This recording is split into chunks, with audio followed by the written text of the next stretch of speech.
আজকে আমার আলোচনার বিষয় অবিবাহিত ছেলেদের চাহিদা। দেশের এবং প্রবাসের ভাই বোনদের প্রতি সালাম। আসসালামু আলাইকুম। আমি প্রভাষক রিক্তা পারভিন, হোমিওপ্যাথি এবং আয়ুর্বেদিক চিকিৎসক।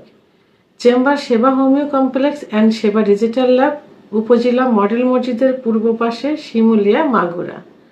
অনেক অবিবাহিত ছেলে আছে যারা বিয়ে করতে চাচ্ছে এবং বিয়ের আগে তারা বিভিন্ন উপায়ে বীর্যপাত ঘটিয়েছে। তার ভিতর প্রধান হস্তমৈথুন, বিছানায় ঘর্ষণ, অতিরিক্ত স্বপ্নদোষ, অতিরিক্ত যৌন মিলন অর্থাৎ গার্লফ্রেন্ড, পার্টনার ইত্যাদিদের সঙ্গে। তো এবং পর্নোগ্রাফি তারা তো দেখতেই থাকে। ইত্যাদি করতে করতে তাদের যৌন লাইফটা শেষ করে ফেলছে। তো তখন তারা বিয়ে করতে কিন্তু ভয় পায়। অনেক পেশেন্টের দেখা গেছে যে 40-42 বছর বয়স হয়ে গেছে, তারপরেও তারা ভয় পাচ্ছে, কারণ তাদের লাইফে এইগুলো করে আসছে অতীতে, তারা বিয়ে করতে চাচ্ছে না। তো এই পেশেন্টগুলো সাধারণত আমাদের কাছে আসে বা আমার কাছে যারা আসে, তো এসে বলে যে আমি বিয়ে করতে চাচ্ছি, তো এখন আমার অতীতে এই এই সমস্যাগুলো হয়েছে, তো এর চিকিৎসা নিব। তো অনেকে বলে যে ম্যাম, মানে সব কিছু জানার পরে তখন অনেকে প্রশ্ন করে থাকে যে ম্যাম, বলে থাকে যে আমি কি অন্য কোনো নারীর সঙ্গে যৌন মিলন করে দেখব যে আমি সঠিক আছি কিনা। আবার অনেকে দেখা যায় যে সুস্থ হয়ে গেছে, সুস্থ হওয়ার পরেও এসে তখন বলে যে আমি যে বিয়ে করব, তা আমি কি এখন অন্য কোনো নারীর সঙ্গে মিলন করে দেখব আমি সুস্থ আছি কিনা।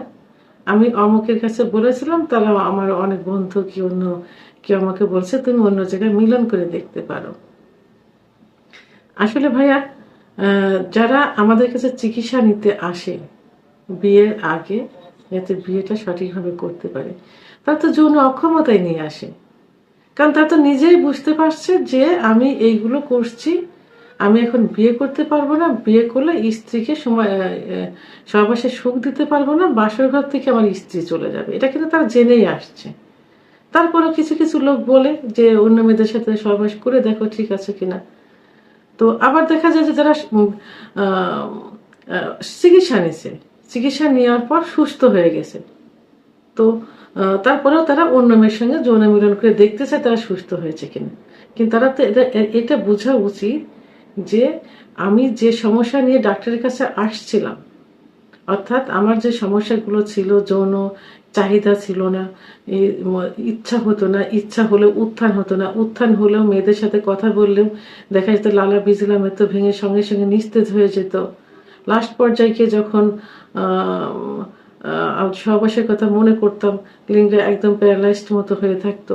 তা এই সমস্যাগুলো যখন সমাধান হয়ে গেছে, যখন পেশেন্ট ভালো, তখন তো তাদের বোঝা উচিত যে আমরা এখন ভালো হয়ে গেছি, আমরা এখন বিয়ে করতে পারবো, স্ত্রীকে সময় দিতে পারবো, তাহলে তো অন্য নারীর কাছে যাওয়ার কোনো প্রশ্নই আসে না।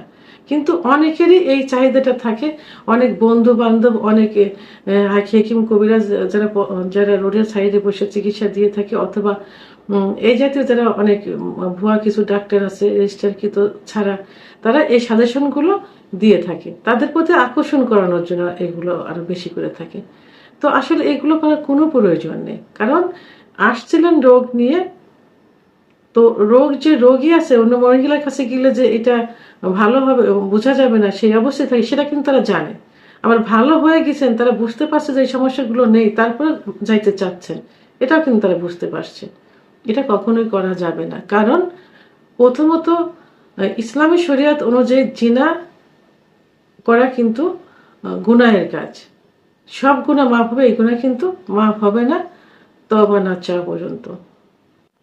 সেহেতু ইসলামিক শরিয়াতের বিরুদ্ধে কোনো কিছু করা যাবে না। দ্বিতীয়ত,